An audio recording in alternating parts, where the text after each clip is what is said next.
Mirasee. How do you feel while you're making the decision? Are you resenting the questions? Do you feel like, oh gosh, now she wants to know this, now I have to answer that? That's a sign to me, for myself anyway. It's time to take a break. Do you ever feel like you're constantly making decisions, big or small, throughout the day?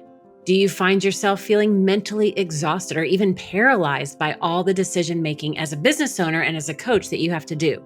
If so, you may be experiencing decision fatigue. I'm Melinda Cohan, and you're listening to Just Between Coaches. I run a business called The Coaches Console, and we're proud to have helped tens of thousands of coaches create profitable and thriving businesses. This is a podcast where we answer burning questions that newer coaches would love to ask a more experienced coach. As coaches, it's important to recognize the signs of decision fatigue in your clients and help them develop the skills they need to make better decisions. And the good news is there are tools at your disposal to help your clients make better decisions and improve the quality of life. And my guest, this is interesting, my guest thinks indecision is a form of self-abuse. So keep listening.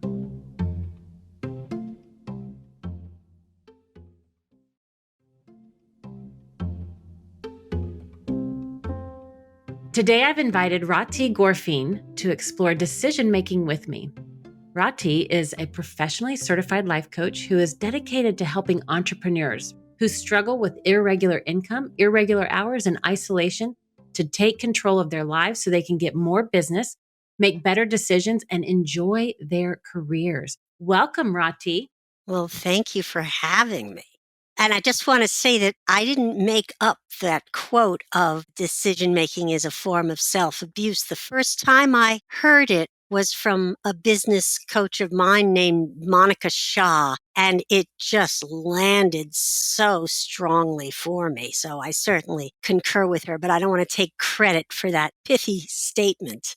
Well, it's interesting because I had a similar experience. When I read that, I was like, this is right up my alley. I had a mentor. Oh my gosh, it's probably been 7-8 years ago now. And she said, indecision is the worst form of self-abuse. And when she said that, it stopped me in my tracks. And I was like, yes, ma'am, that is exactly right. It is the worst form of self-abuse, not making a decision. I find that it's a way that keeps us feeling safe and playing small. Can you talk a little bit about that for a second? Feeling safe and playing small. I agree, but it's a very sinister safety. It's a false safety Yes. in that it does keep you small when you stay in the place of indecision. Have you noticed how you feel once you make a decision? I mean, I feel this. I asked you, now I'm answering my own question, but I feel a sense of such relief, and suddenly my energy is freed to move forward. And I think we can game life. So people stay in indecision because they're so afraid they're going to make whatever a wrong decision might be. However, you don't know what life is going to bring. So really a decision is just a choice that gives the universe more information and keeps you moving. I love that because the universe is always listening. Yeah. And so when we make that decision, it can correspond to that and support us. Now, before we get way too deep into this topic, which we're already heading there, but I want to go back for a second because not all of our listeners might be familiar with you or your work. So could you tell us a little bit more about who you are and share that with our listeners? I started out as a theater artist for many, many years. Over time, it became clear to me that coaching was my right livelihood. And all of the transferable skills from being an actor and a playwright of listening, hearing people's stories, enjoying a good narrative, helping to shape a narrative with someone, that all of those were transferable skills to coaching. And I didn't have to audition anymore, which was such a relief. So going from theater artist to coach was a cumulative decision in a way. You know, my husband knew that I was leading a lot of groups to, support myself, and people were succeeding. I have a friend who became a DJ. I have another friend who opened a bookstore, and my husband said, you should start charging. And by then I was burnt out on cleaning people's houses and restaurant hostessing and all the hustle that most actors, frankly, need to undertake, and thought, if I could get paid to do this, whatever it is, this is the thing for me to be doing. And the thing, too, is I don't think people make decisions in a vacuum. I didn't make that. Obviously, my husband had an observation that he shared. And many times I think people think that they have to be alone in their decision. I don't know that I've ever made any of the best decisions in my life on my own. Why do you think people have that feeling that they have to be alone to make decisions, especially bigger decisions, that they need to isolate themselves to figure that out? What do you think drives that? There is the mythology that we're, as an adult, we have to know everything and what to do and pull ourselves up by our bootstraps.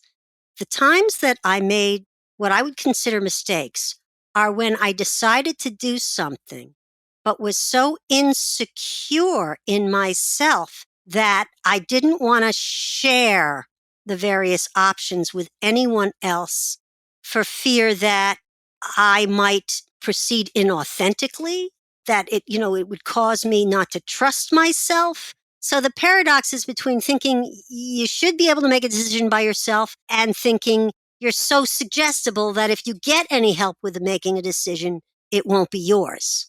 That, I think, is the paradox that causes people to stay in isolation with the decision-making process, when in reality, all people are doing is reflecting back what they're hearing and sharing the impact it has. Now, when we talk about decision fatigue, Yeah, describe that just a little bit. And maybe how is that different from poor decision skills? right. Well, decision fatigue, if you're in a meeting, for instance, with your team, all that is decision making as a business owner. I'm often in the middle of delegating, making decisions about whether someone should go right or left with the task. For instance, my client manager knows my clientele well enough. I work with neurodivergent people. She knows my clientele well enough to know that it's not one size fits all.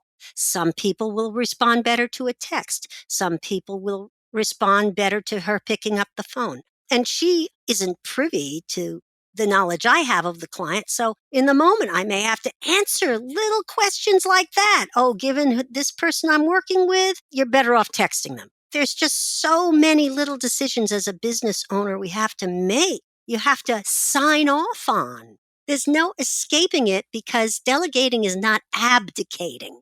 And that's the challenge. You can't abdicate responsibility, even though you're not totally the expert in what you're delegating. You still have to know enough and be present enough and take responsibility for the choices that are made. And that can bring about decision fatigue, and you gotta rest. I'm very aware of not putting too many meetings of a certain type back to back because I know I'm going to be so burnt out. I'm not going to be in a good place to make all of the administrival decisions that need to be made. I was just on a team meeting, and one of the gals on there, she made the comment. She's like, wow, it's been a day of back to back meetings. And you could just hear the heaviness and the exhaustion Oh, yeah.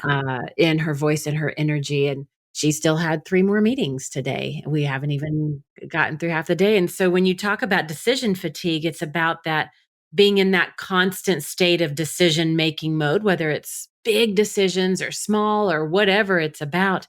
And then the more that we go through that, the longer that is without breaks or, like you said, without rest, the quality of our decisions become impacted. Absolutely. As does your attitude.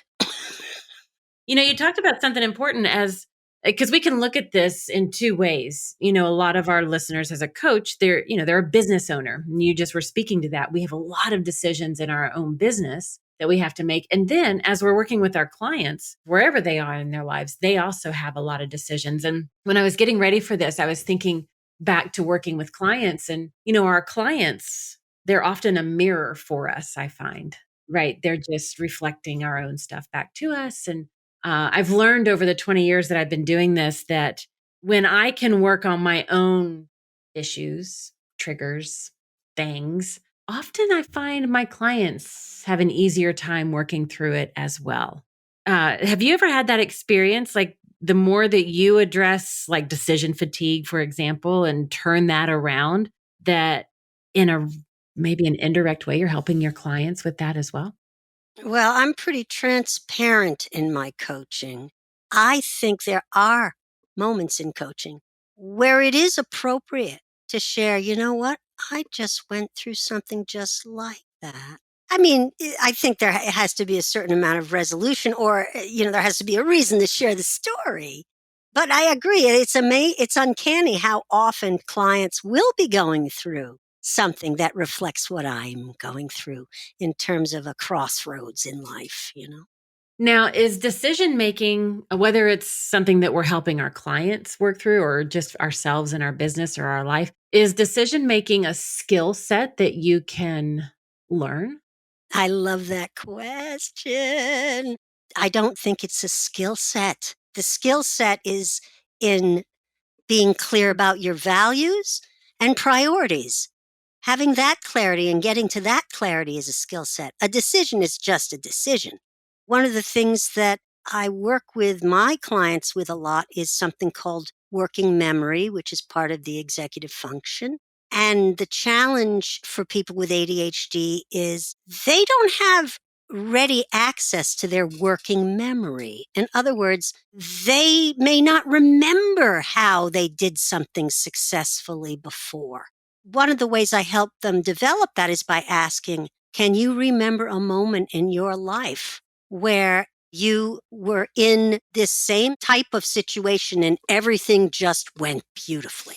And they will mine that memory, which they wouldn't do unless prompted, for the factors that were involved so that they can make a decision based on their past experience. But the skill is in, I think, as coaches, learning to prompt people that way. And by doing that, we are, training, even though we're not trainers, we're training the client to think like their own coach and mine their past experience as a point of reference. So that's a long way of saying, no, I don't think decision making is a skill set. To make decisions, I believe you just have to decide they're right. That's the skill, if any. You just decide whatever decision you make is right. In a way, to me, a decision is revealed rather than made. Oh, I love that. Say more about that. For instance, I was talking to a client this morning who was worrying about a potential job and had certain issues and questions during the conversation with the person who was doing the hiring. And he was getting fixated on how to follow up, whether or not to CC somebody, etc. And I asked him, in terms of business, what are your top values? And the first thing he said was honesty and transparency. And then I was able to ask, it sounds like you have your decision. And he did. He just had forgotten what matters to him for a moment.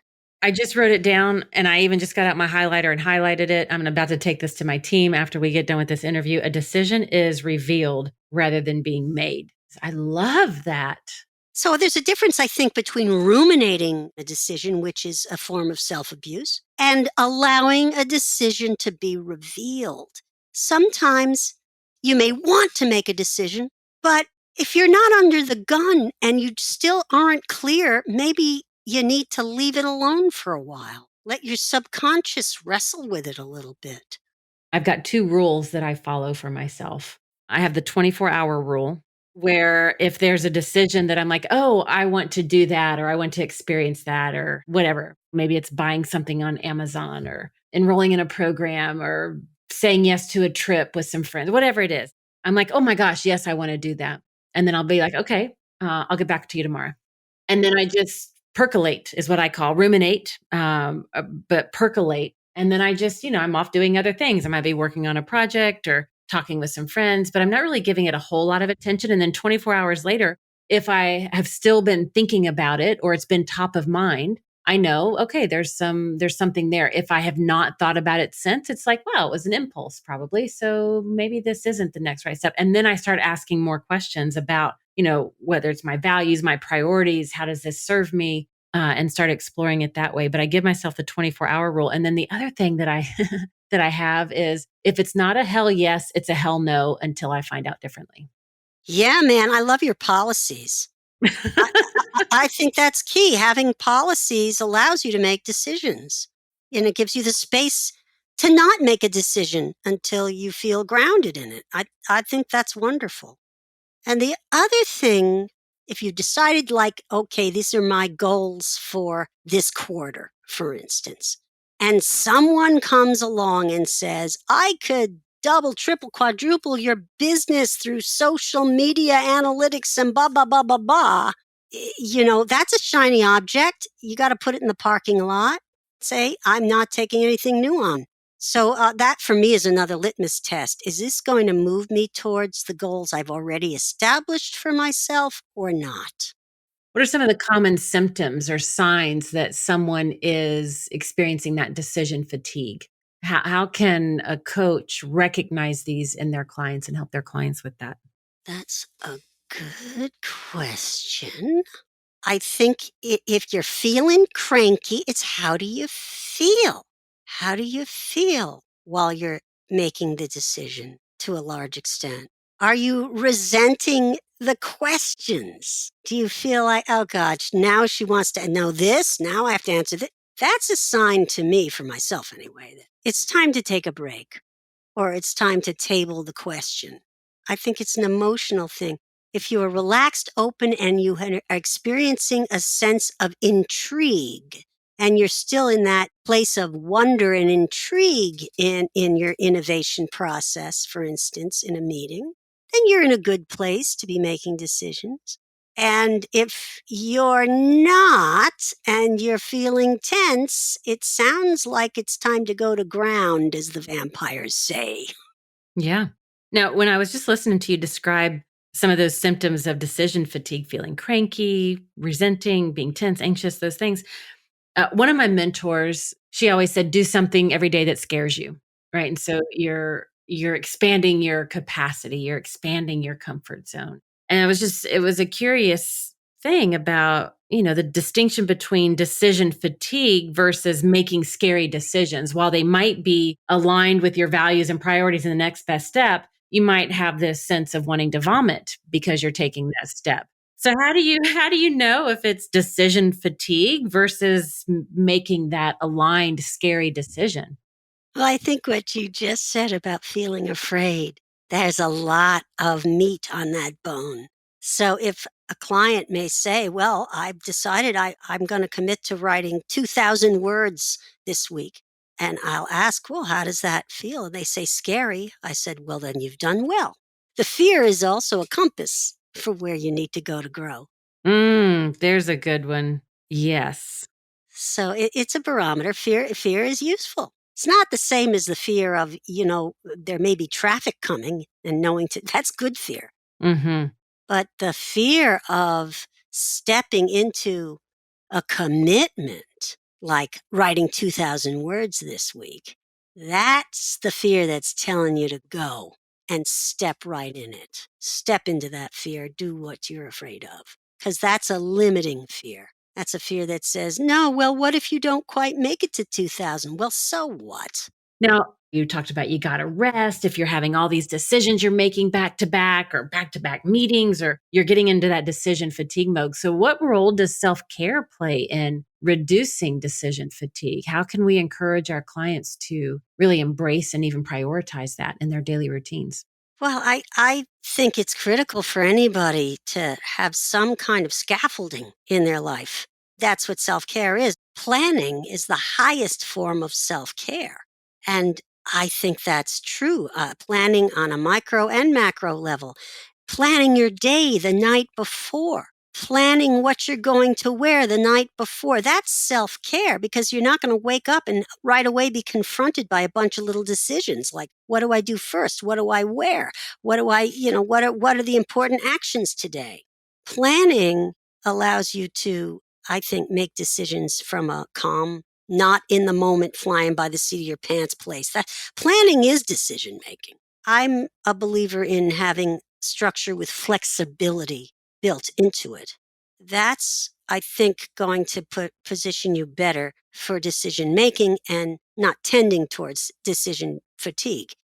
Are there exercises that you've used with your clients to help reduce that decision fatigue? If they're reticent to make decisions, I don't know if it's decision fatigue, but I will have people flip a coin. If you flip that coin and you don't like what came up, that's information. If you say, okay, heads is this choice and tails is that choice, you flip the coin and it comes down tails, and you're glad, well, you just weren't ready to admit you had made a decision. If you're not glad, well, there's your information. So I think there is something to be said for using external tools and tricks because, again, they're prompts. Yeah.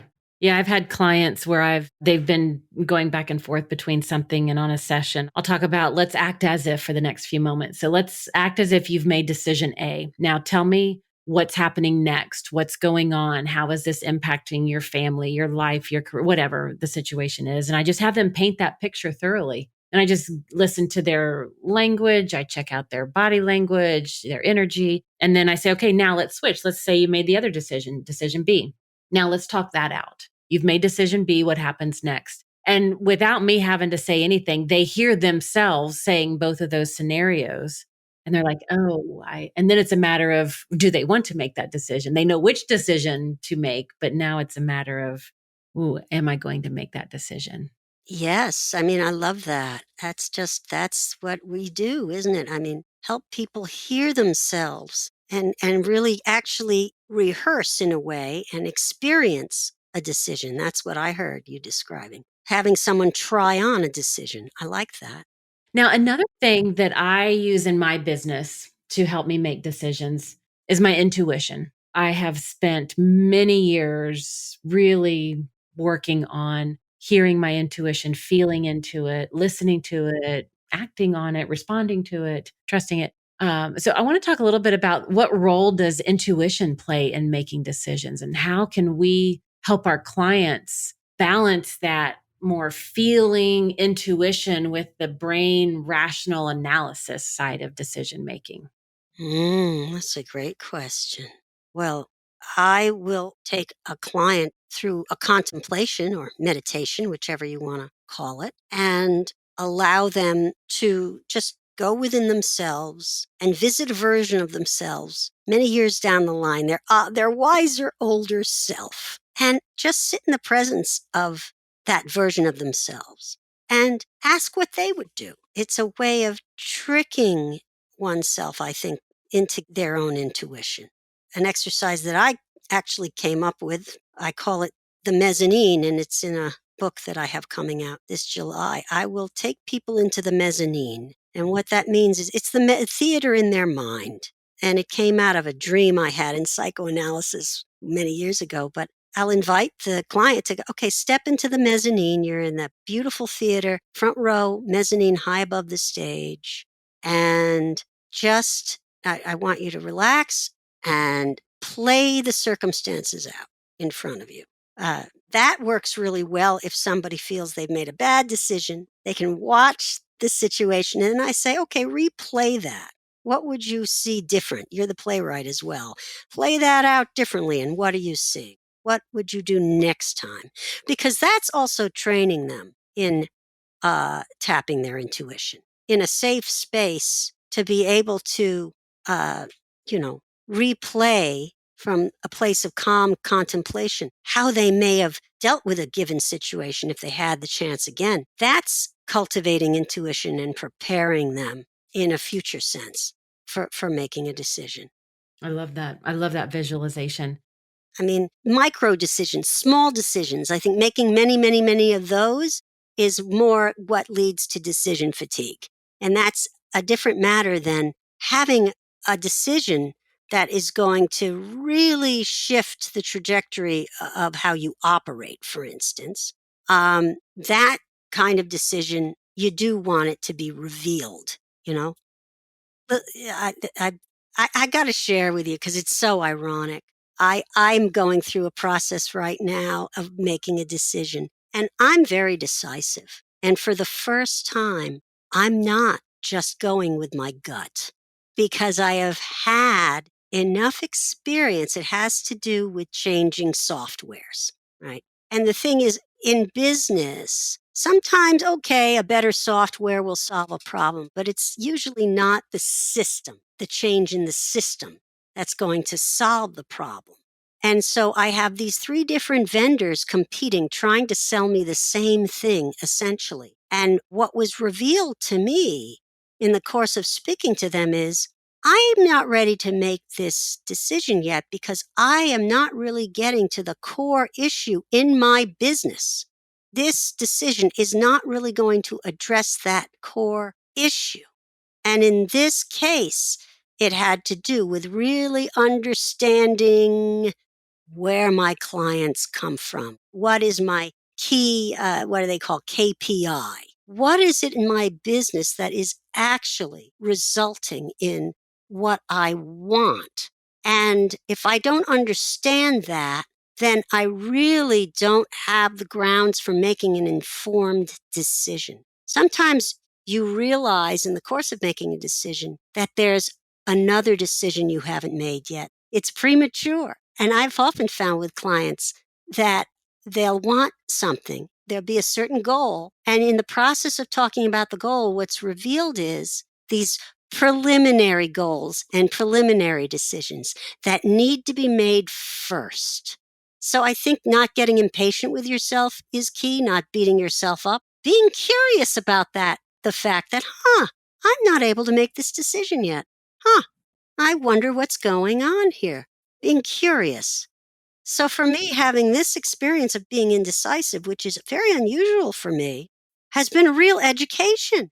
And it made me look more deeply at the decisions, the choices that I've already made and how they've turned out. And what have I overlooked? Oh, okay.